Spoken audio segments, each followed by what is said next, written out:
नमस्कार मित्रांनो, Balasaheb Pawar LIC of इंडियामधून बोलत आहे। मित्रांनो, आमचा अनुभव सांगतो। 25 वर्षाचा LIC ऑफ इंडियामध्ये मी काम करत आहे।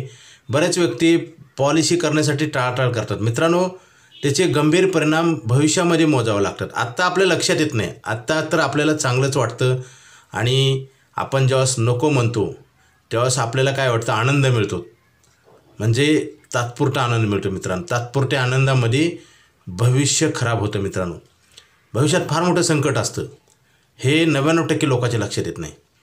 मित्रांनो, तुम्हाला एक उदाहरण सांगतो। शाळा कॉलेजमध्ये शिकत असताना जी मुलं अभ्यास करत नाहीत त्यांना आयुष्यभर कमी पैशामध्ये काम करावं लागतं, म्हणजे अपराध्यासारखं जीवन जगावं लागतं। काही व्यक्तीला पेमेंट 1 लाख 2 लाख असताना ह्यांना 10,000ची पण नोकरी मिळत नाही। कारण ज्यावेळेस मोठा झटका बसल्यानंतरच माणसाच्या लक्षात येतं। शॉक बसतो ना इलेक्ट्रिकलचा, तसंच असतं। मित्रांनो, शॉक आपणच आपल्याला बसवतोय। कर्मामध्ये एवढी ताकद आहे की सगळं काही बदलायची ताकद असते, परंतु कर्म करताना बरेच लोक दुर्लक्ष करतात किंवा टाळाटाळ करतात। आता आमचा अनुभव सांगतो। आम्ही बऱ्याच वेळा रिमाइंडर देतो, प्रत्यक्ष भेटतो, महत्त्व सांगतो, तरी ते काय करतात, टाळायचा प्रयत्न करतात, काही कारणं देतात। मित्रांनो, ह्या कारणामध्ये तुमचं संकट दडलेलं आहे। कारण एक कम्फर्ट झोन असतो ना, आपण आपल्याला त्रास नको म्हणतो त्यावेळेस त्रास वाढत असतो। जसं व्याजानं पैसे काढल्यावर मुदल आणि व्याज, मुदल तर घेतलेलं असतं, समजा व्याज वाढत जातं का नाही, तसंच आहे। एक कर्माचं व्याज आपण तयार करतो आणि त्याच्याखाली आपण दबून जातो, परत सुटका नाही। मित्रांनो, आपल्या जे आवश्यक गरजा आहेत, अन्न वस्त्र निवारा कुटुंब सांभाळायचे, ही जिम्मेदारी आहेत ना, ह्या जर तुम्ही टाळत असाल किंवा ह्याचं प्लॅनिंग करत नसाल तर ह्याचं ओझं वाढत जातं आणि नैसर्गिक माणसाचं एक नैसर्गिक प्रक्रिया आहे, माणसाचं आयुष्य वाढत जातं। म्हणजे काय होतं आहे त्याच्यातलं कमी होतं, हे तर कळत नाही। लोक बड्डे करतात का नाही, करू नये असं नाही, परंतु तुमचं आज जे लाईफ तुम्हाला निसर्गाने दिलं, परमेश्वराने दिलं, त्याच्यातलं कमी होत चालले आणि आपण खुशाल आपण खर्च करतो। बड्डे करू नये असं नाही माझं म्हणणं, पण त्या दिवशी चांगलं काम केलं पाहिजे। आपण खर्च करतो म्हणजे पैसे कमवलेले खर्च करणे, कर्ज काढून खर्च करणे म्हणजे आपली धूळदाण आहे। मित्रांनो, आणि ह्या कलियुगात ह्या गोष्टी लोकांना कळत नाहीत। तुम्ही LICतच बचत का करायची, बाहेर पण बचत करू शकता, परंतु LIC ऑफ इंडिया ही सरकारची संस्था आहे, धोका नाही, भीती नाही आणि तुम्हाला थोडे पैसे भरून मोठी गॅरंटी दिली जाते। आणि आता तर असे प्लॅन आहेत की आयुष्यभर पैसे मिळणार आहे।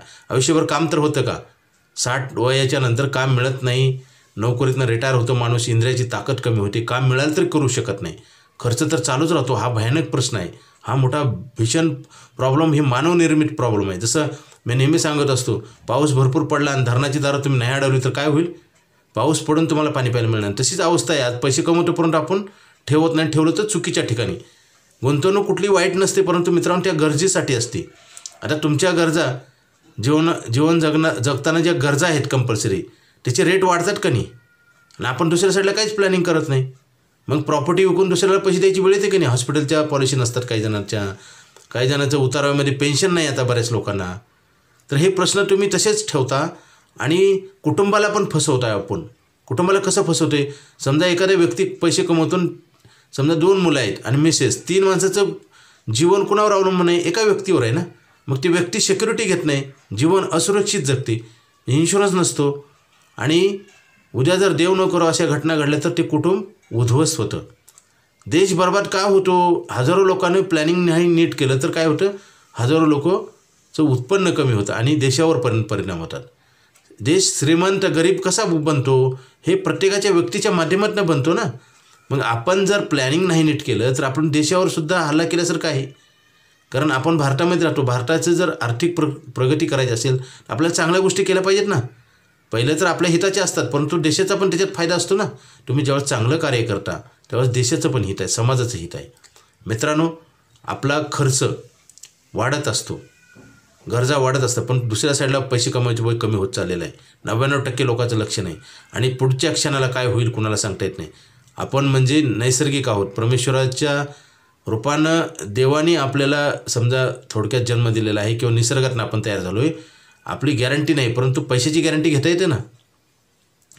आणि आपण जे महिन्याला 20,000 30,000 1 लाख, प्रत्येक जणांचं उत्पन्न वेगळं आहे, तसा खर्च पण वेगळा आहे, परंतु आपलं उत्पन्न कधी थांबेल कोणी सांगू शकतो का। आणि एक दिवस रिटायरमेंट तर ठरलेलं, त्याच्यानंतर काय करणार, हे प्रश्न कसे सोडवणार।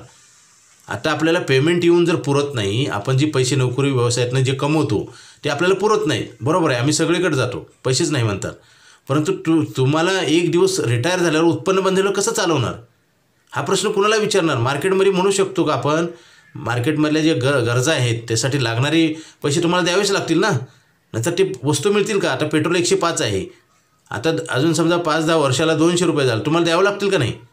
105 होतं असं म्हणता येईल का. आपण काय करतोय आपले संकट वाढवतोय.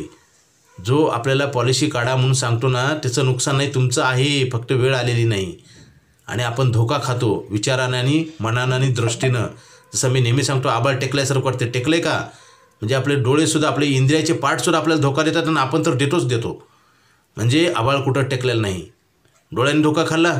आपण मनानं म्हणतो ना बड्डे आहे का तो. म्हणजे मन आणि डोळे आपल्याला फसवतात आणि आपण पण त्याचा साथीदार होतो. फसवणाऱ्या व्यक्तीला साथ दिल्यासारखं होतं. म्हणजे आपलं विचार कर्म श्रेष्ठ आहे मित्रांनो. जात धर्म नाही, प्रांत नाही. कर्म चांगलं करा, त्याची गॅरंटी आम्ही पेपरवर लिहून देतो. आता आयुष्यभर पैसे मिळणारा प्लॅन आहे मित्रांनो.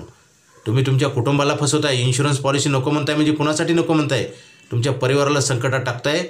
मित्रांनो दुर्घटना घडूच नाही, देव न करू असे घडू नये. नाही घडलं तरी तुम्ही जिवंत राहिल्यानंतर पैसे कुठून मिळतील तुम्हाला. आणि हे पैसे जे कमवले ते पुरतील का महागाईच्या हिशोबानं.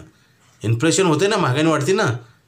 मग तुम्ही काय करणार. इंद्रियाची ताकद कमी झालं काम पण होणार नाही आणि पैसे पण कमी मिळतील. त्यावेळेस कसं करणार. आपलं ओझं आपण वाढवतो आणि दुसऱ्याला श्रीमंत बनवतो. मी नेहमी सांगतो शेतामध्ये पेरणी नाही केली तर गवत उगवतं आणि गवत साफ करण्यासाठी पैसे लागतात. म्हणजे आपण प्रॉब्लेम वाढवतोय मित्रांनो आणि ते लक्षात येत नाही. आणि आम्ही सांगायचा आमचा प्रयत्न असतो परंतु आमचं ऐकून घेतलं जात नाही किंवा आम्हाला तारखा पेशा लावल्या जातात. ह्या तारखेला या त्या तारखेला करायचंच नसतं. मनामध्ये जे विचार असतात ना चुकीचे त्याच्यामुळेच माणूस बर्बाद होतो. दुसरी गोष्ट असू शकत नाही.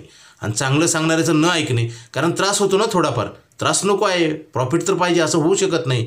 आता आयुष्यभर पैसे मिळणारा प्लॅन आहे मित्रांनो. पूर्वी असे प्लॅन नव्हते. आता ज्याच्या मॅच्युरिटी होतात त्यांना इन्शुरन्स नाही, बोनस नाही, त्यांना परत नवीन पॉलिसी काढता पण येत नाही, मिळत पण नाही. तो प्रश्न पूर्ण आता निघालेला आहे. आता लाईफ टाईम मनी बॅक पॉलिसी आहे, आयुष्यभर पैसे मिळणारा प्लॅन आहे. लवकरात लवकर घ्या, उशीर करू नका. Okay, thank you. माझा मोबाईल नंबर 9890468671. हा नाही लागला तर दुसरा एक नंबर आहे 9890468671. पवार बाळासाहेब फोन करा. Okay, thank you.